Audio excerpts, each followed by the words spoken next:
درس حدیث میں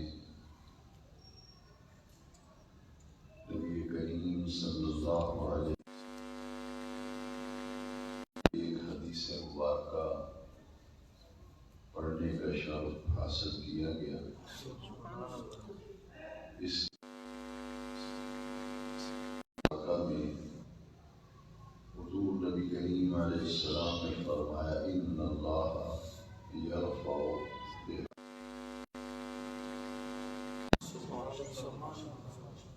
بلا شبہ اللہ تبارک و تعالی اس کتاب کی وجہ سے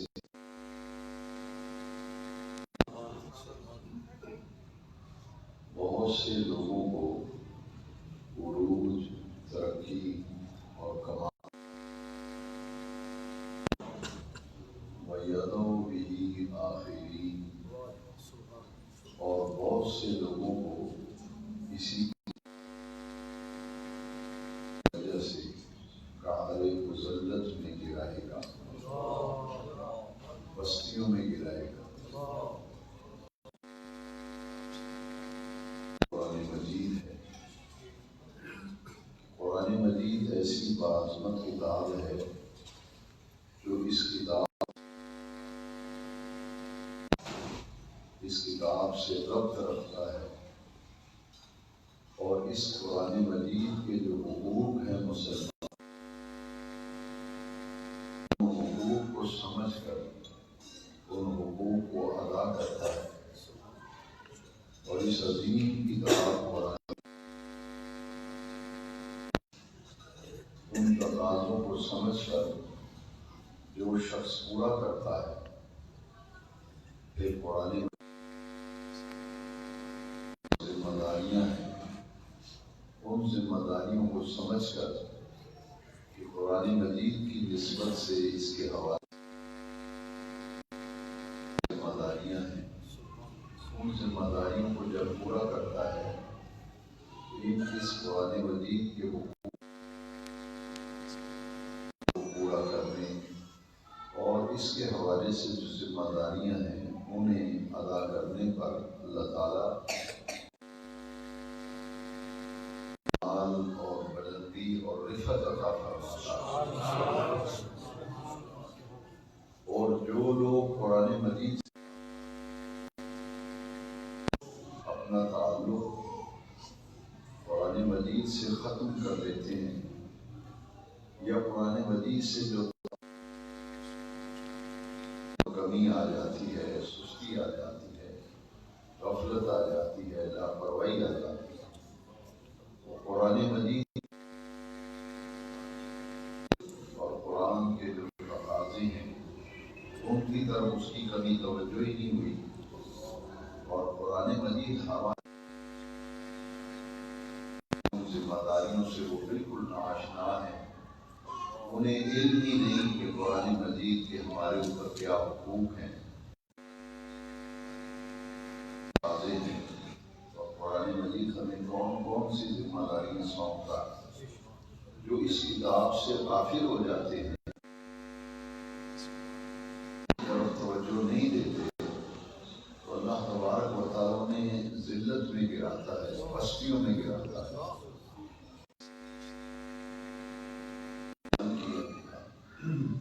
میں وہ حدیث شریف پھر پڑھتا ہوں تاکہ جو میں نے گفتگو کی اور حدیث شریف کا مفہوم آسان ہو جائے۔ حضور نے ارشاد فرمایا ان اللہ یرفع بہذا الکتاب وَيَدْعُو بِهِ آخِرِينَ، کہ قرآن مجید سے